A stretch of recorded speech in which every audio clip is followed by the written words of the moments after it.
MGR TV நேயர்களுக்கு அன்பு வணக்கம். நம்மோடு திராவிட இயக்கத்தின் மூத்த தலைவர், அண்ணா திராவிட முன்னேற்ற கழகத்தின் முக்கிய தலைவர், முன்னாள் அமைச்சர் திரு பொன்னையன் இணைந்திருக்கிறார். வாருங்கள், அவரோட பேசலாம். ஐயா வணக்கம். வணக்கங்க ஐயா. தமிழ்த்தாய் வாழ்த்து குறித்து தமிழ்நாட்டில் ஒரு சர்ச்சை ஓடிக்கிட்டு இருக்கு. ஆளுநருடைய நிகழ்ச்சியில் அந்த திராவிட நல் திருநாடு அப்படின்னு ஒரு வரி விட்டுட்டு பாடப்பட்டது. அதுக்கு பிறகு சீமான் அவர்கள் நான் தமிழ்த்தாய் வாழ்த்தையே நான் வந்தா தூக்கிடுவேன் அப்படின்னு சொல்றது. இந்த சர்ச்சைகளை எல்லாம் முதற்கட்டமாக நீங்க எப்படி பாக்குறீங்க? தமிழ்நாட்டு மக்களை பொறுத்த வரைக்கும் தமிழ்நாட்டு மக்கள் தேர்ந்தெடுத்து ஏற்றுக்கொண்டு இந்திய ஒற்றுமை, தமிழ்நாட்டின் இறையாண்மை அவற்றை வெளிப்படுத்த கொண்டு வரப்பட்ட அந்த பாடல்தான் தமிழ்த்தாய் வாழ்த்து. தமிழ்த்தாய் வாழ்த்திலே திராவிடம் என்பது ஆளுநர் கூறுவதைப் போல உத்தரப்பிரதேசக்காரங்க தேர்ந்தெடுக்கவில்லை. திராவிடம் என்ற சொல்லை மத்திய பிரதேசக்காரங்க தேர்ந்தெடுக்கவில்லை. தமிழ்த்தாய் வாழ்த்தை அதில் திராவிட நாடு என்ற பெயரை சொல்லை கொண்டு வந்தது ரவீந்திரநாத் தாகூர் தேசிய கீதத்திலேயே. தமிழகத்தை பொறுத்த வரைக்கும் 1891 ஆண்டிலேயே மனோன்மணி சுந்தரம்பிள்ளை அவர்கள் இயற்றிய அற்புதமான தமிழுணர்வுமிக்க பாடல். அந்த பாடலை தமிழக அரசு தமிழக மக்களுக்காக தேசிய கீதத்திலே கொண்டு வந்தது.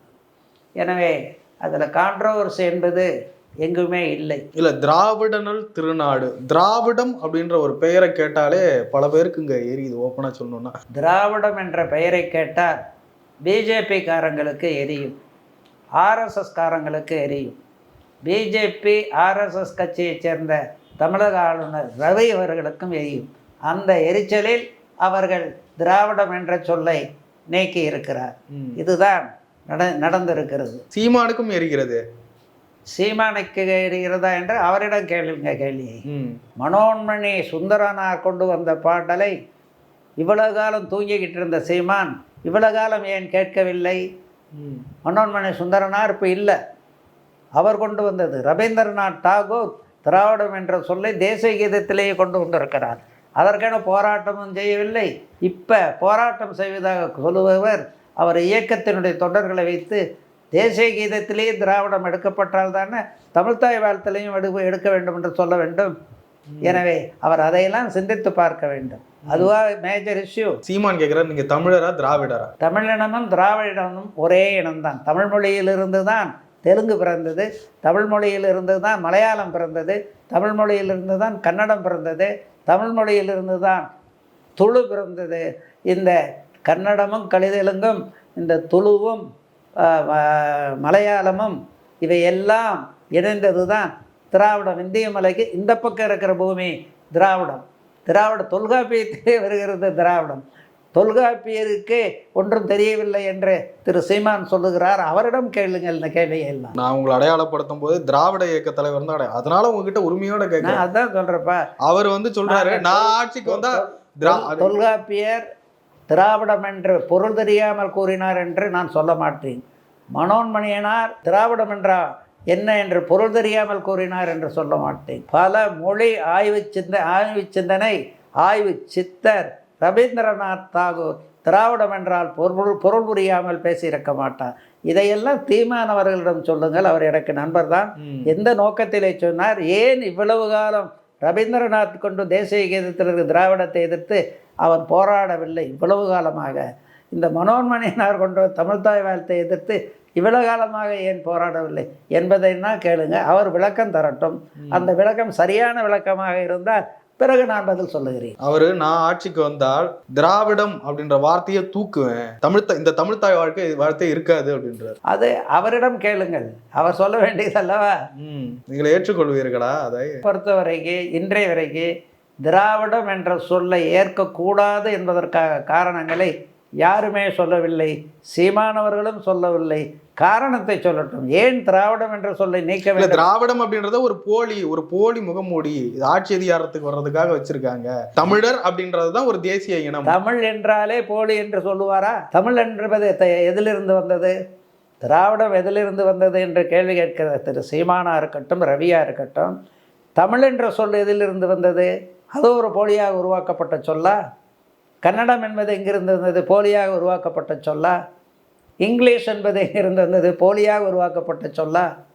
எனவே அடுத்த கேள்விக்கு போங்க. தமிழ்நாட்டில் அண்ணா திராவிட முன்னேற்ற கழக அரசியலை எல்லாம் ஒத்து நோக்கிட்டு இருக்காங்க. சமீபத்தில் அண்ணா திராவிட முன்னேற்ற கழகம் 53வது ஆண்டு விழாவை கொண்டாடி இருக்கிறது. எப்படி இருக்கு இந்த 53வது ஆண்டுல கட்சி எப்படி இருக்கு? பொலிவோடு இருக்கிறது, தெளிவோடு இருக்கிறது.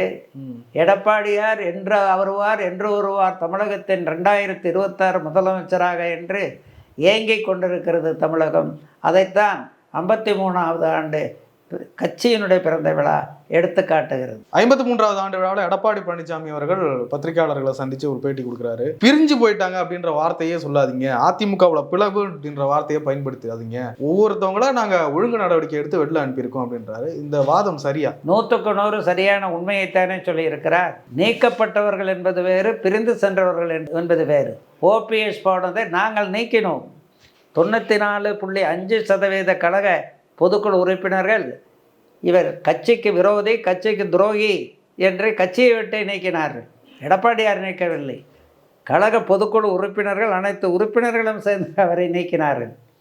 கருணாநிதியை அவருடைய படத்தை பூஜை ரூமில் வச்சு கடவுளாக கும்பிட்டோம், சூடம் காட்டுவோம், மாலை போடுவோம் என்று எந்த கருணாநிதியை ஒரு தீய சக்தி, தமிழுக்கு எதிரி, தமிழ் இனத்துக்கு எதிரி, அண்ணாவினுடைய பெயருக்கு எதிரி, அண்ணாவினுடைய புகழுக்கு எதிரி என்று எம்ஜிஆர் சொல்லி தனிக்கட்சி ஆரம்பித்தாரோ, அந்த எம்ஜிஆர் சொன்ன தீய சக்தியை நாங்கள் கடவுள் என்று சொன்ன ஓபிஎஸ்ஐ தூக்கி எறிந்து விட்டார்கள் தமிழகத்து மக்கள். அதை போலவே எங்கள் கட்சிக்காரர்களை பொறுத்த வரைக்கும் அவரை விரட்டி விட்டோம், நீக்கி விட்டோம், பிரிந்து செல்லவில்லை. சசிகலா அவர்கள் அதே போல் அம்மாவை என்ன, சசிகலா கதை பெரிய கதை அல்லவா? அம்மாவை மருத்துவமனையில் கொண்டு போய் சேர்த்தார்கள். அம்மா மருத்துவமனைக்கு அப்போலோவுக்கு போகிற நேரம் எல்லா கேமராவையும் ஆஃப் பண்ணிட்டாங்க. ஏன் ஆஃப் பண்ணாங்க? நீங்க தானே வெளில வந்து சொன்னீங்க அம்மா நல்லா இருக்காங்க. அடுத்த கேள்விக்கு வாங்க. ஏன் அப்படி செஞ்சாங்க? ஆறுமுகசாமி நீதிபதி அதை கேட்கிறார். அம்மா 21 நாளுக்கு முன்னமே இறந்து விட்டார், அவர் சுயநினைவு இறந்து விட்டார். அப்படிப்பட்ட அம்மாவுக்கு யாரும் பார்த்து விடக்கூடாது என்று ஸ்போக்ஸ் பர்சனாக அங்கே அப்போலோவில் நடக்கிற செய்திகளை வெளியே கூறுகிற பொறுப்பு எனக்கு இருந்தது. யார் மூலம் கேட்டு? அங்கே உள்ள மருத்துவர்கள் மூலம் கேட்டு. அப்படி உள்ளே போய் அம்மாவை பார்த்துட்டு நாங்கள் கேட்குறோன்னு சொன்னால் அதுக்கு அனுமதி இல்லை. திருமதி சசிகலாவும் அனுமதி தரவில்லை, மற்றவர்கள் அனுமதி தரவில்லை. இல்லை, சசிகலா, தினகரன் அந்த குடும்பத்தை இப்படி சொல்றது ஓகே. அம்மாவின் மரணத்திற்கு சசிகலா தான் காரணம்னு இது டைரக்டா ஒரு பத்திரிகையாளர் சொல்றேன், கேளுங்க. நான் அதனால அப்படி கூறினார்கள். அப்படி கூறிவிட்டு அவங்க என்ன சொன்னாங்களோ அதைத்தான் சொல்லணும். நாங்கள் அம்மாவையெல்லாம் நீங்கள் பார்க்க வேண்டியதில்லை, அம்மா நல்லா இருக்காங்க, இட்லி சாப்பிட்றாங்க, தெளிவாக இருக்கிறாங்க என்று அந்த அப்போலோ மருத்துவமனையுடைய செய்தி தொடர்பாளர் சொன்னார். கட்சிக்கு வெளியிலே பத்திரிகையில் சொல்ல வேண்டிய பொறுப்பில் இருந்த நான் சொன்னேன். உள்ளே சென்று பார்க்க வேண்டும் என்ற அனுமதி கேட்டேன், மறுக்கப்பட்டேன். டெப்யூட்டி சீஃப் மினிஸ்டராக இருந்த ஓபிஎஸ் உள்ளே சென்று அம்மாவை பார்க்க வேண்டும் என்று கேட்டார், அனுமதி இல்லை. அம்மாவை கவனிக்க வேண்டிய ஹெல்த் மினிஸ்டர் விஜயபாஸ்கர் அவர்கள் அம்மாவை உள்ளுக்கு போறேன்னு போவார், உள்ள கூட மாட்டாங்க, பார்க்க அனுமதி இல்லை, யாருக்குமே அனுமதி இல்லை. சசிகலா குடும்பம் மட்டுமே அந்த பணியை செய்தார்கள். விசாரித்த நீதிபதி என்ன சொன்னார்? அந்த லண்டன் டாக்டர் என்ன சொன்னார்? more than 21 days back she lost her conscience. It is an artificial inhalation. செயற்கையாக சுவாசித்துக் கொண்டிருக்கிறார் 21 நாள் என்று சொன்னார். இப்படி சொல்லுகிறார்களே என்று கேட்டோம். நானே கேட்டேன், என்ன பதில் வந்தது? இல்லை, அம்மா இட்லி சாப்பிட்றாங்க, நல்லா இருக்காங்க அப்படின்னு சொன்னாங்க. அது அப்படியே நீங்கள் வந்து சொல்லிட்டீங்க. சொல்ல வேண்டியது நாங்கள் மக்கள் கேட்குறாங்களே, எங்கள் தொண்டர்கள் கேட்குறாங்களா, அவங்க அப்படி சொல்கிறாங்கன்னு சொன்னோம். இல்லை, சந்தேகம் இருக்குன்றது ஒன்றுங்கய்யா. சசிகலா அவர்கள் அம்மாவினுடைய இந்த மரணத்திற்கு காரணம் சசிகலா அப்படின்னு சொல்கிறீங்க. இது வந்து கொலைப்பழி போடுற மாதிரி இல்லையா? கொலைப்பழியைத்தான் நீதிபதி சொல்லி இருக்கிறார், நீங்கள் படிக்கவில்லை. ஆறுமுகசாமியினுடைய தீர்ப்பு. ஐயா, கொலைப்பழி இல்லையா? அம்மாவை கொண்டுட்டு வந்து சேர்த்திருக்க வேண்டிய சீஃப் மினிஸ்டர், சீஃப் செக்ரட்டரி கொண்டுட்டு வந்து சேர்த்திருக்கணும், அல்லது நெக்ஸ்ட் இன்சார்ஜ் ஓபிஎஸ் சேர்த்திருக்கணும். அரசினுடைய நோயாளி. ஆனால் தன் குடும்பத்தை விட்டு அம்மா விரட்டி விட்டவர்கள், அம்மாவால் நீக்கப்பட்டவர்கள், வீட்டிலேயே 12 வருஷத்துக்கு கொண்டு போய் நீக்கிட்டவெல்லாம் அவங்க கொண்டு வந்து அம்மாவை அப்பாவில் சேர்த்துனது அதே சட்டத்துக்கு புறம்பானது. அதை கேட்க எங்களுக்கு கேட்டும் பதில் இல்லை. இல்ல அவங்க மனசு கஷ்டப்படாதா சசிகலா அவர்களோட மனசு? இப்பெல்லாம் பேசுறீங்களா? ஆனால் நீதிபதி ஆறுமுகசாமி என்ன சொன்னார், இந்த அம்மா யாரையுமே உள்ளுக்கூடலை, யாருக்குமே இது இல்லை, நினைவிழந்து தான் இருந்தாங்க. அதனால் சசிகலாவுக்கு இந்த சாவிலே தொடர்பு இருக்கிறது என்று சந்தேகப்படுகிறேன், இதை ஸ்பெஷல் போலீஸ் விசாரிக்க வேண்டும் என்று தீர்ப்பை சொல்லியிருக்கிறார். உயிர் தோழியா இருந்தவங்க சார், கூடவே அதை நீங்க தானே துரோகம் இருங்க. நீங்க உயிர் தோழியா இருந்த அந்த உயிர் தோழிய உள்ளே போய் பார்க்கறதுக்கு, அந்த உயிர் தோழியோட பல வருஷமா இருந்து மந்திரிங்களா கூட இருந்த யாரையுமே நீங்க உள்ளுக்குடலே ஏமான ஜெயலலிதா அவர்கள் ஒரு லேடி சார். இருங்க, அவங்க ஒரு பெண் இருக்கலாங்க, பெண் மருத்துவமனையில இருக்காங்க, அவங்க அவங்களுக்கு துணையா அவங்க இருக்காங்க. வீட்டை விட்டு விரட்டிட்டாங்கப்பா. நீங்க என்ன அரசியல் தெரியாம இருக்கிறீங்க? அந்த அம்மாவை வீட்டை விட்டு திருப்பி சேர்த்துக்கிட்டாங்க. வேலைக்காரியா? என்ன லெட்டர் படிக்கலையா நீங்க? நான் கட்சி பொறுப்புக்கு வரவில்லை, எந்த பதவியுமே வேண்டாம், வீட்டுக்கு வேலை செய்கின்ற ஒரு பெண்ணாக நான் அனுமதியுங்கள் என்று லெட்டர் கேட்டாங்க. உங்களுக்கு அதெல்லாம் வரலாறு தெரியாதா? சூழ்ச்சிகள் நிறைய இருக்கிறது என்று ஆறுமுகசாமி ரிப்போர்ட்டை பூரா படித்து பாருங்க. அது எதுக்கு சொல்கிறேன்னா, அதனால் சசிகலாவுக்கும் தொண்டர்கள் தூக்கி எறிந்து விட்டார்கள், ஓபிஎஸ்சியும் தொண்டர்கள் தூக்கி எறிந்து விட்டார்கள், தினகரனை அம்மாவே 12 வருஷத்துக்கு முன்ன தூக்கி எறிந்து விட்டார்கள். எனவே அவர்கள் செல்லா காசுகள், அதை பற்றி ஒன்றுமே கவலை இல்லை. ஓபிஎஸ்ஸை பொறுத்த வரைக்கும் எல்லாம் விரட்டப்பட்டவர்கள் போய்விட்டார்கள், மீண்டும் சேர்க்க மாட்டோம் என்று சொல்லுவதில் தவறில்லை. சரியாக சொல்லியிருக்கிறார், தொண்டர்களின் கருத்தை சொல்லியிருக்கிறார், அடிப்படை உறுப்பினர்களின் கருத்தை சொல்லியிருக்கிறார். 2026 ஜெயிக்கிறதுக்கு என்ன மாதிரி வியூகம் வச்சிருக்கீங்க? திமுக தில்லுமுள்ளு செய்து எங்கள் ஓட்டு ஒவ்வொரு சட்டமன்ற தொகுதியிலும் 15,000 25,000 வாக்குகளை கடைசி நேரத்தில் எலெக்ஷன் போலிங் பூத்தில் இருந்த அதிகாரிகளை லஞ்ச பணத்தை வைத்து கையிலே போட்டுக்கொண்டு ஓட்டு போட போனால் உங்கள் ஓட்டு இல்லை, பட்டியலில் அப்படின்னு சொல்ல வச்சு எல்லா தொகுதியிலும் இந்த திருட்டுத்தனத்தை கையாண்ட காரணத்தால் நாங்கள் வாக்குகள் அதிகம் பெற முடியவில்லை, தோற்றோம். அந்த நிலையை 26 மாற்றக்கூடிய அளவிற்கு வீடு வீடாக சென்று விழிப்புணர்வை மக்களுக்கு தற்போது ஏற்படுத்தி கொண்டிருக்கிறோம். மக்களை பொறுத்த வரைக்கும் நாங்கள் ஓட்டு போட போனோம் ஓட்டு இல்லைன்ட்டாங்க, ஓட்டு போட போனோம் ஓட்டு இல்லைன்ட்டாங்க, இவன் திருநை ஓட்டை நீக்கிட்டான் அப்படிங்கிறத நாங்கள் எடுத்து விலைக்கு சொல்லுவோம். வழக்கு தொடர்ந்துருக்கலாமே? யார் வழக்கு தொடரலைன்னு சொல்கிறேன்? வழக்கு தொடர்ந்துருக்கிறோம். சுப்ரீம் கோர்ட்லேயும் இங்கே கேஸ் இருக்குது. பிஜேபியை எதிர்த்து கம்யூனிஸ்ட் கட்சியும் கேஸ் போட்டிருக்குது. ஓட்டிங் மிஷின்லேயே ஃப்ராடு பண்ணிட்டாரு அந்த மோடி, ஓட்டிங் மிஷின்லேயே ஃப்ராடு பண்ணிட்டாங்க பல மாநிலங்கள்ல. நாங்க சொல்லியிருக்கிறோம் எங்க தோத்துருக்கு? இங்க தமிழ்நாட்டுல அவங்க ஓட்டே இல்லையே, ஓட்டு இருந்தாலும் நீக்கி இருப்பாங்க. எங்க ஓட்டு நிறைய ஓட்டு இருந்ததுல ஓட்டை நீக்கினாங்க. புரியுதுல உங்களுக்கு? ஓட்டிங் மிஷின்ல வடநாட்டுல கோளாறு பண்ணி உங்க பேருக்கு விட வேண்டிய ஓட்டை நீங்க உதயசூரியனை குத்துனீங்கன்னா அது எங்களுக்கு விடும். அதை ஓட்டிங் மிஷின்ல பண்ணலாம். அது பிஜேபி சார் திமுகவுக்கு பண்ணி கொடுக்க போகுது. சேட்டலைட்டை வச்சு பிஜேபி பண்ணுச்சு. 30% ஓட்டை ஓட்டிங் மிஷின்ல பண்ண முடியும் என்பதனை சொன்னதே கருணாநிதி தான். பண்ண முடியும், அதனால ஓட்டிங் மிஷினை மாத்தணும்னு சொன்னதே அவர் தான். முடியும்னு சொன்னாரு, அவர் பேரை இப்ப முடிச்சுட்டான். புரியுதுல? எங்க ஓட்டை திருடிட்டானுங்க. கடந்த 2021 சட்டமன்ற தேர்தலில் ஒரு கணக்கு மட்டும் சொல்றேன். திருவள்ளூர், செங்கல்பட்டு, சென்னை, காஞ்சிபுரம் இந்த 4 மாவட்டங்கள் இருக்கு பார்த்தீங்களா? இந்த 4ல் 37 தொகுதிகளில் மதுராந்தகம்ன்ற ஒரே தொகுதியில தான் அதிமுக ஜெயிச்சிருக்கு. டெல்டாவில் இருக்கிற 45 தொகுதியில 6 தொகுதியில தான் ஜெயிச்சிருக்கு. தென் மாவட்டத்தில் 50 தொகுதியில வெறும் 13 தொகுதிகளை தான் ஜெயிச்சிருக்கு. அப்போ அதிமுக ஒரு பெரிய கூட்டணி வச்சிருந்தது, பாமக இருந்தது, மற்ற கட்சிகள் இருந்தது, பெரிய மெகா கூட்டணியோட இருந்தது, கட்சி ஒற்றுமையா இருந்தது, ஓபிஎஸும் இருந்தாரு. இப்போ கட்சி பிளவுபட்டு போயிருக்கு, கூட்டணிக்கும் யாரும் வரல. அப்படின்றப்ப 2026 எப்படி இந்த இழந்த தொகுதிகள் எல்லாம் மீண்டும் மீட்க போறீங்க? கட்டாயமாக மீட்டு விடுவோம். மக்களுக்கு விழிப்புணர்வை தருகிறோம்.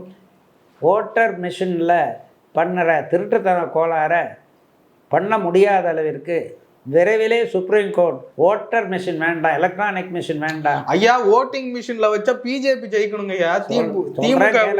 ஓட்டிங் மிஷின் வேண்டாம் அப்படின்னு சுப்ரீம் கோர்ட்ல 3-4 கேஸை போட்டிருக்காங்க ராகுல் காந்தி அந்த டீம் எல்லாம். புரியுதுல உங்களுக்கு? அதை நாங்களும் இணைகிறோம். அந்த அடிப்படையில் ஓட்டிங் மிஷின் போயிடுச்சுன்னா 234 தொகுதியிலும் வெற்றி பெறப்போவது எடப்பாடியாரனுடைய இரட்டை இலை சின்னம், உறுதியாக சொல். ரெண்டாவது, எங்கள் ஓட்டை நீக்கிட்டாங்க. ஓட்டு போட போனீங்கன்னா உங்கள் ஓட்டு ஓட்டர் லிஸ்ட்டில் இல்லைன்னு சொல்லிட்டாங்க. நீக்கிறது எப்படின்னா தியரியில் கையில் போட்டுக்கிட்டு கடைசி நேரத்தில் எங்கள் ஓட்டர் லிஸ்ட்டை நீக்கிட்டாங்க. பல பேர் 20,000 15,000 ஓட்டு ஒவ்வொரு சட்டமன்ற தொகுதியிலையும் போயிடுச்சு. அதை சேர்த்துக்கிற பணியிலே தற்போது ஈடுபட்டு கொண்டிருக்கிறோம். திருட்டு திமுக காரங்கிட்ட 2 அட்டை இருக்கும். ஒன்று உதயசூரி, இன்னொன்று ரெட்டலை வச்சுக்கிட்டு இருப்போம். ஏன்னா உலக மகா திருடன், புரியுதுல? திருடி தான் இப்படி உலக கோடீஸ்வரனாக இருக்கிறான்.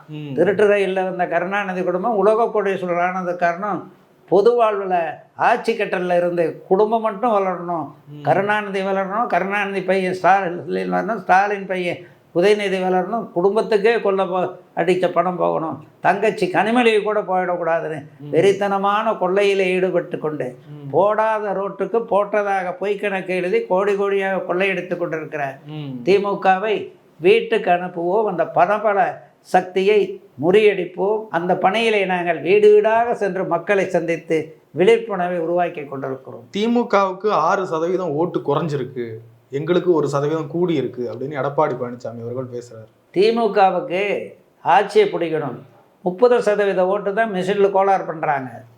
மீதி என்ன டோட்டல் திருடன்னு சொல்லிடுவாங்க, உலகமாக வில்லன் திருடன்றுவாங்க. அதுக்காக 30% ஓட்டை மட்டும் கல்லை விட்டு போடுவாங்க. ஆமாங்க, கிளேரிங்காக உலகம் பூரா அதான் நடந்தது. அதனாலதான் அமெரிக்காவே ஓட்டிங் மிஷின் வேண்டாம். ஐயா, திமுக பண்ண முடியாதுங்க, பிஜேபி தான் ஏன் பண்ண முடியும்? இல்லைங்க, அப்படி பண்ணினாலும் அவங்க எப்படி ஏன் திமுகவுக்கு அவங்க பண்ணி தர போறாங்க? உங்களுக்கு ஞானம் குறைவு. காரணம், ஓட்டிங் மிஷின் வந்து டெல்லி தயார் பண்ணலை, வெளிநாடுகளிலிருந்து கொண்டு வர்றாங்க. அந்த வெளிநாட்டுக்கார அந்த ஓட்டிங் மிஷின் கம்பெனியை கையில் போட்டு 30% அல்லது 20% 10% ஓட்டிங் பேட்டர்னை அட்ஜஸ்ட் பண்ணி தப்பு பண்ணலாங்கிறத கண்டுபிடிச்சது அமெரிக்கா, கனடா, பிரான்ஸ், இங்கிலாந்து. அதனால் அந்த நாடுகள்லாம் ஓட்டிங் மிஷினே கிடையாது. இன்னும் நம்ம பேலட் வளர்ந்த விஞ்ஞான நாடு, சந்திரமண்டலத்தில் நடக்கிற நாடு, ஓட்டிங் மிஷினில் அவ்வளோ ஃப்ராடு நடக்கிறது அவங்க நிரூபிச்சிருக்கிறாங்க. அந்த நிறுவனத்தை கருணாநிதியை சொன்னார் பண்ணலான்ட்டு. இப்போ பேரன் செஞ்சுருக்கிறான். அங்கெல்லாம் அந்த ஓட்டிங் மிஷினில் வந்து 20% 30% மட்டும் ஓட்டு வர்ற மாதிரி பண்ணியிருக்காங்க வெளிநாட்டில். அதை கஷ்ட பேரன் கையில் பிடிச்சிக்கிட்டான். 30,000 கோடி டெக்னிக்கலாக ஃப்ராடு பண்ணி திமுக ஜெயிச்சிருச்சு. 234 தொகுதியிலையும் உங்களுக்கு செல்வாக்கு இருக்கு, பிளவுனால எந்த பாதிப்பும் இல்லை. ஓட்டை வந்து ஏமாற்றி அவங்க எடுத்துகிட்டு போயிட்டாங்க, மக்கள் உங்களுக்கு ஆதரவாக இருந்தாங்க, அப்படி தானே? 100க்கு 100 உண்மை. சரி, அதிமுக இணைப்புன்னு பேசிக்கிட்டே இருக்காங்களே, வாய்ப்பு இருக்கா? அது ஒருங்கிணைப்பு குழுன்னு ஆரம்பிச்சிருக்காங்க. ஓபிஎஸ் ஒரு பக்கம் சத்தம் போட்டுக்கிட்டே இருக்காரு, இன்னொரு பக்கம் சசிகலா அவர்கள் 2026 நான் ஒருங்கிணைப்பேன்றாரு. எப்படி இப்போ இருக்க போகுது? அவங்க கிட்ட போய் கேளுங்க, எவ்வளவு உறுப்பினர்கள் ஓபிஎஸ் கிட்ட இருக்காருன்னு. என்னதான் இருந்தாலும் பாருங்க, ஓபிஎஸ் அவர்கள் ஜெயலலிதா அம்மாவால் முதலமைச்சராக்கப்பட்டவங்க, சசிகலா அவர்கள் ஜெயலலிதா அம்மா கூடயே இருந்தவங்க. ஸோ இவங்களெல்லாம் கட்சியை விட்டு நீக்கி வச்சு அது ஏதோ ஒரு வகையில் வருத்தமா இல்லை உங்களுக்கு? அவங்க கூட சசிகலாமாவை விரட்டி விட்டது அம்மா, திருப்பி சேர்த்துக்கிட்டதும் அம்மா, வேலைக்காரியா சேர்த்துக்கிட்டாங்க. அதுக்கு பிறகு பொதுச் செயலாளர் இல்ல, நீங்க சேர்த்துக்கிட்டீங்க சார். செத்த பணமா வந்து பொதுச் செயலாளர் மாத்துச்சு, அம்மா பொதுச் செயலாளர் மாத்தல, அம்மா வந்து வேலைக்காரியா சேர்த்துக்கிட்டாங்க. அப்ப இவங்க சூழ்ச்சி பணபலம். வேலைக்காரின்னு சொல்லுவாங்க, அந்த அம்மா மனசு கஷ்டப்படாதா? வேலைக்காரின்னு சொல்றீங்க. நீங்க வந்து சசிகலா அம்மாவனுடைய ரெப்ரசன்டேட்டிவாக எங்கிட்ட பேசுறேன். அவங்க எழுதுனாங்கப்பா லெட்டர்ல, நாங்களா சொல்றோம் வேலைக்காரின்னு எழுதுனா? ஆமா, வேலை உங்களுக்கு வேலை செய்பவர்களாக என்னை வீட்டில் வைத்துக் கொள்ளுங்கள். கேளுங்க இந்த அம்மா கிட்ட, நீங்க எழுதுனீங்கன்னா இல்லையான்ட்டு. அம்மா அந்த லெட்டரை காமிச்சாங்க, நான்லாம் படிச்சே பார்த்தேன். நாங்களாம் எதிர்ப்பு தெரிவித்தோம், லெட்டரை காமிச்சாங்க. புரியுது? நீங்க கேளுங்க, சசி தான் உங்களுக்கு வேண்டியவங்களை கேளுங்க. எனக்கு ஏன் சார், நாங்கள பார்த்தது கூட இல்லை சார். ஏன் சார் நீங்க வேற? எம்ஜிஆர் அவர்களை எடப்பாடி பழனிசாமி பார்த்ததே இல்லை, அது மாதிரி ஒரு கான்ட்ரவர்சி இப்போ வந்திருக்கு. 100க்கு 1000% பொய். காரணம், நான் நாமக்கல் மாவட்டம், சேலம் மாவட்டம், இன்றைய தருமபுரி கிருஷ்ணகிரி மாவட்டத்துக்கெல்லாம் பொறுப்பாளராக இருந்தேன். புரட்சி தலைவர் கட்சி ஆரம்பித்த நேரத்தில் எடப்பாடியாரனுடைய குடும்பம் இந்த கட்சிக்காக தியாகம் செய்த குடும்பம். மதுரையில் புரட்சி தலைவர் எம்ஜிஆருக்கு அந்த காலத்திலே அவர் சின்ன வயதிலேயே தங்க வாள் கொடுத்தவர், சேலம் கண்ணனோட வந்து. தெரியுமில்ல, இவருக்கெல்லாம் தெரியும். அவர் வந்து எடப்பாடியார் எம்ஜிஆரே பார்த்ததில்லைன்னு சொன்னா எப்பேற்பட்ட அப்பட்டமான போய். அடுத்து சொல்றது யாரு? 77 தேர்தலிலே முதல் முறையாக புரட்சித் தலைவர் எம்ஜிஆர் தேர்தல் பிரச்சாரத்துக்கு வந்தது அவருக்கு அட்டெண்டர் மாதிரி நான் ஜூனியர் பிஏவாக ஒரு ஜூனியர் அட்வொகேட்டாக வேலை செஞ்ச காலத்தில் திருச்செங்கோட்டுக்கு தான் முதல்ல வந்தார் என் தொகுதிக்கு. புரியுதில்ல உங்களுக்கு? தலைவருக்கு எங்கள் தோட்டத்தில் சோறு எல்லாத்துக்கும் இப்போ விருந்துகள் போட்டோம். அந்த விருந்தை முன்னின்று நடத்தி விருந்தை செலவையை ஏற்று பணிபுரிந்தவர் யார் தெரியுமா? இந்த எடப்பாடி. இந்த எடப்பாடி எங்கள் தோட்டத்தில் ஒரு 5 கிலோ. இதெல்லாம் எந்த காலகட்டங்கய்யா? 77. 77. ஆனால் 89 தான் எடப்பாடி பழனிசாமி சட்டமன்ற உறுப்பினராகவே ஆயிருக்காரு. ஏப்பா எனக்கு 84 வயசு, அவருக்குன்னு 69 வயசு. இதெல்லாம் என்ன அர்த்தம்? 89க்கும் அந்த முதல்ல கேட்ட கேள்விக்கும் என்ன சம்பந்தம்? எடப்பாடி 1989. அதனால என்னப்பா தப்பு? இல்லை, அதுக்கு முன்னாடி எம்ஜிஆரோட நெருக்கமாக இருந்தது, அப்பயே சட்டமன்ற உறுப்பினர் ஆயிருப்பாரு. அதுக்கு கேட்டேன். 1974 அவர் கிளைக்கழக செயலாளர். புரியுதில்ல உங்களுக்குங்க? நான் அந்த மாவட்டங்கள் தான் நிர்வாக பொறுப்பில் இருந்தேன். பணத்தை அள்ளி அள்ளி வீசுவார் கட்சி தொண்டர்களுக்கு. யார்? எடப்பாடி. இப்படி நிறைய காசு வச்சிருந்தாரோ. அவர் பொறுப்புக்கு வருவதற்கு முன்னமே அவர் நிறைய நிலவலம், பாக்குத்தோப்பு, மஞ்சள் கிஞ்சல் எல்லாம் காவேரி தண்ணி பாயிரிடும். புரியுதுல? அந்த விவசாயிகளோட சேர்ந்து இவரும் ஒரு விவசாய தலையில் துண்டு கட்டுக்கிட்டு டிராக்டர் ஓட்டுவார், வயலுக்கு போவார், எல்லாமே பண்ணுவார். அவர் காலையில் எழுந்த உடனே ரவுண்ட்ஸ் போயிட்டு வந்துட்டு சாப்பிட போகிறது என்னென்னா எம்ஜிஆர் தத்துவம் தான். எல்லாரும் ஓவரினங்கிறதுல தாழ்த்தப்பட்ட குடிமகன் வீட்டில் போய் சாப்பிடுவார். புரியுதுல? பொறுப்புக்கெல்லாம் வர்றதுக்கு முன்னமே அப்படி ஒரு சோசியல் ரிஃபார்மாக இருந்தார். காங்கிரஸ் கொடியை தவிர எதுவுமே அங்கே இருக்காது. உதயசூரியன் சின்னத்தை 72 கட்சி ஆரம்பிக்கிறதுக்கு முன்னமே அந்த ஊரில் இப்போ ஏற்றுனது எடப்பாடி தான். துணிச்சலோடு ஏற்றினார். அதனால் அவருடைய தியாகம் பெரிய தியாகம், வரலாறு பெரிய வரலாறு. எம்ஜிஆருடைய உதவியாளரே அதை சொல்றாருங்களா? மகாலிங்கம் நேர்முக உதவியாளர். அதனால மகாலிங்கம் கட்சியில் என்ன இருக்க எல்லாரும் தான் உதவியாளர். அவர் சொல்றாரு எம்ஜிஆர் அவர்களுக்கு இந்த பிரித்து பார்க்குற அந்த எண்ணம் இல்லை. ஜெயலலிதா அம்மா அவர்கள் கூட எல்லாரையும் சேர்த்துக்கிட்டாங்க. எடப்பாடி பழனிசாமி அவர்களும் எல்லாரையும் அரவணைச்சு போகணும். அப்போ எடப்பாடி பழனிசாமி பிரிக்கலை. நான் முதல்ல உனக்கு பதிலில் சொன்னேன். இவங்களுக்கு கட்சி தொண்டர்கள் 94% தூக்கி வீசிட்டாங்க கடலில். இந்த 3 பேரும் எடப்பாடி நீக்கவே இல்லை. இன்னும் சுருக்கமாக சொல்ல போனால் அவர்களுக்கு திருந்துவார்களா என்று வாய்ப்பை கொடுக்கலாம் என்று தான் எல்லாரிடமும் சொன்னார், என்னிடமும் சொன்னார். ஓ அப்படியா? ஆமாம், அவரை நீக்கணும்னு சொல்லவே, சேர்க்கறதுக்கு பரிந்துரை இருக்கு. அவர் நீக்கணும்னு சொன்னதை ஏற்றுக்கல. பொதுக்குழு தீர்மானம் போட்டது, செயற்குழு தீர்மானம் போட்டது, ஒவ்வொரு ஊரில் உள்ள ஊராட்சி பொறுப்பாளர்கள்லாம் தீர்மானம் போட்டு அவர் கருணாநிதியை கடவுள்னு போய் சொல்லி பூஜை பண்ணவரை கட்சியை விட்டு அடிப்படை உறுப்பிலிருந்து உடனே நீக்கணும்னு கட்சி போட்ட தீர்மானம், கட்சி தொண்டர்கள் போட்ட தீர்மானம். சார், எந்த தியாகத்துக்கும் தயார் அப்படின்னு சொல்றாங்க. எந்த தியாகம், பதவி வேணாம், பொறுப்பு வேணாம், எந்த தியாகத்துக்கும் தயார்ன்றாங்க. அப்படியாவது உள்ள சேர்க்க கூடாதா? ஏப்பா, இவர் தியாகம் பண்றது எம்ஜிஆர் பேரை காப்பாற்ற, அம்மாவனுடைய பேரை காப்பாற்ற, கட்சியை காப்பாற்ற. அதுக்கு அவங்க திருடர்களை கொண்டு வந்து சேர்த்தணும். கருணாநிதி கடவுள்னு கும்பிட்டு இபிஎஸ் ஏன் சேர்த்தணும்? அம்மா சாவுக்கு சசிகலா தான் காரணம்ன்ட்டு நீதிபதி ஆறுமுகசாமி சொன்ன சசிகலாவை கொண்டு வந்து ஏன் சேர்த்தணும்? 12 வருஷத்துக்கு ஒன்றுமே கட்சியை விட்டு விரட்டி விட்ட தினகரனை ஏன் கொண்டு வந்து சேர்த்திக்கணும்? அர்த்தம் இல்லாத கேள்வி கேட்குறீங்களே. உதயநிதி ஸ்டாலின் துணை முதலமைச்சராக இருக்கார். அதில் ஒன்றும் ஆச்சரியம் இல்லை. கருணாநிதியை பொறுத்த வரைக்கும் தன் இரத்தத்தின் ஸ்டாலின், தன் பேரன், தன் இரத்தத்தின் பேரன், தன் இரத்தத்தின் கொள்ளு பேரன், அவங்களுக்கு தான் கொள்ளையடித்த பணமெல்லாம் போகணும். கட்சி குடும்பம் என்ற கம்பெனி அவங்க கண்ட்ரோலில் தான் இருக்கணும். கனிமொழி கூட ஒன்றுமே போயிடக்கூடாது. முத்துனுடைய குடும்பத்துக்கு கூட ஒன்றும் போயிடக்கூடாது. அழகிரியுடைய குடும்பத்துக்கு ஒன்றும் போயிடக்கூடாது. தன் இரத்த வாரிசுகள் மட்டும்தான் தமிழ்நாடு, தன் இரத்த வாரிசுகள் மட்டும்தான் கொள்ளையடித்த பணத்துக்கு சொந்தக்காரர் என்ற வெறித்தனத்தோடு செயல்படுகிற அந்த குடும்பத்தில் Udhayanidhi Stalin deputy chief minister வந்ததில் ஆச்சரியமில்லை. சீனியர் லீடர் துரைமுருகன் இருக்காரு. எண்ணற்ற தியாகங்களை செய்தவர், எண்ணற்ற முறை சிறைக்கு சென்றவர், பெரிய சமுதாயத்தினுடைய பிரதிநிதி. அவரை மறந்து விட்டார்கள். அவரை ஹார்ட் அட்டாக்கில் படுக்கக்கூடிய அளவுக்கு வேதனையை ஆழ்த்தி விட்டார்கள். அப்படி இருந்தாலும் வெறித்தனத்தில் அந்த குடும்ப கம்பெனியை காப்பாற்ற செயல்படுகிற ஸ்டாலின் உதயநிதியை டெபுட்டி சீஃப் மினிஸ்டர் ஆக்கினதில் என்ன ஆச்சரியம்? ஆச்சரியமே இல்லை. 2026 200 தொகுதிகளை பிடித்து ஆட்சி அமைப்போம் அப்படின்றார் உதயநிதி. ஓட்டிங் மிஷினை பூரா அவங்களே போய் சுவிட்சர்லாந்துலேயும் ஸ்பெயின்ல இருந்து கொண்டு வந்து வச்சுக்கிற திட்டம் கூட இருக்கலாம். அப்படி 15 லட்சம் கோடி கொள்ளையடித்தவர்கள் என்று சுப்பிரமணிய சாமி சொன்ன அளவுக்கு கோடி கோடியாக பணம் வைத்திருக்கிற காரணத்தால் ஓட்டிங் மிஷினே வெளிநாட்டில் இருந்து வர்றதுனால ஃபுல் கண்ட்ரோலுக்கு கொண்டு வந்து கொள்ளையடிக்கலாம் என்ற திட்டம் அவங்களுக்கு இருக்கிறா என்பதை அதை காட்டுகிறது. நாங்கள் எச்சரிக்கையாக இருக்கிறோம். விஜய் அவர்கள் மாநாடு போடுறாரு, இந்த வாரம் மாநாடு நடக்குது. அதிமுகவினுடைய ஓட்டுகள் தான் நிறைய சதவீத விஜய்க்கு போகும்ன்றாங்க. கற்பனையில எல்லாரும் சொல்லலாம். விஜயினுடைய அரசியல் வருகை அது ஆதரிக்கிறது. அவருடைய விருப்பம், அவருடைய ஆசை. அதற்கு நாங்கள் எப்படி தடையை செய்ய முடியும்? அரசியல் எதுவும் தாக்கத்தை ஏற்படுத்துமா? ஆட்சியை பிடிக்கிற நீங்க தான் எங்களுக்கு இப்ப சொல்லணும். இல்ல தெரியலங்க, நீங்க பத்திரிகை பிரதிநிதிகள் நீங்க தான் மக்களுடைய. நீங்க எம்ஜிஆர் அவர்களை ஆரம்ப காலத்துல இருந்து பார்த்துருக்கீங்க. அவரும் அரசியல் சினிமாவில இருந்து அரசியலுக்கு வந்தவர். விஜயும் அப்படிதான் வராரு. ஸோ அது எப்படி இருக்கும்? என்ன அப்படிதான் வர்றாரு? எம்ஜிஆர் சினிமாவில் இருந்த நேரம் சம்பாரிச்சதெல்லாம் அள்ளி அள்ளி குடிப்பார். கையில் காசில் கடை வாங்கி ஏழைகளுக்கு கொடுப்பாரு. 100 பேருக்கு திறமை சோறு போடுவார்.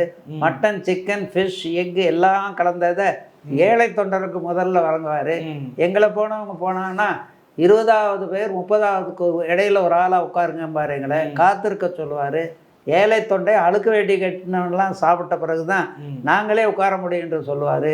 அப்படிப்பட்ட எம்ஜிஆர் இங்கே பட்டினி கிடந்த வயிறுக்கு சின்ன வயதிலே நான் சொந்தக்காரன், பட்டினி கிடைக்க யாரும் இங்கே விடமாட்டேன் என்று ஆட்சிக்கு வந்தவுடன் சத்துணவு திட்டத்தை கொண்டு வந்த எம்ஜிஆர் இங்கே அவருக்கும் நீங்கள் சினிமா நடிகர் விஜய்க்கும் ஒப்பிட்டு பார்க்குறீங்களே. எம்ஜிஆராக ஒரு மாறுவார். படத்தில் நடிக்கிற கதாநாயகனாக எம்ஜிஆராக மாறி இருக்கணும் இல்லையா? 2026 அரசியல், அதாவது தேர்தல் களம்ன்றது இளைஞர்களை சுற்றியே தான் இருக்குன்றாங்க. ஒரு பக்கம் அண்ணாமலை, இன்னொரு பக்கம் விஜய், உதயநிதி ஸ்டாலின், சீமா, இப்படி இந்த 4 பேரை சுற்றி தான் இருக்க போகுது அப்படின்றாங்க. ஒருவேளை 4 பேரை சுற்றி இருந்தால் எடப்பாடி பழனிசாமிக்கு ரொம்ப கஷ்டமா இருக்காது? ஏன், அவரும் ஒரு இளைஞர் தானே. துடிதுடிப்போடு இருக்கிறார், சுறுசுறுப்போடு இருக்கிறார்.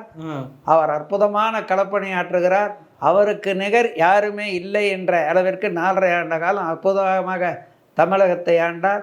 இளைஞர்கள் கட்சியில் ஏராளம் இருக்கிறார்கள், லட்சக்கணக்கிலே இருக்கிறார்கள். இளைஞருக்கு எங்களிடம் பஞ்சமே இல்லை. அதனால எடப்பாடி பழனிசாமி அவர்கள் ஈக்குவலாக ஃபைட் பண்ணுவார். சூப்பராக பயன்படுத்துவார், சுப்பீரியராக பயன்படுத்துவார். ஈக்குவலாக இல்லை, அப்பர் ஹேண்டு. சார், நிறைய விஷயங்களை பகிர்ந்து கொண்டே ரொம்ப நன்றி. தேங்க்யூ.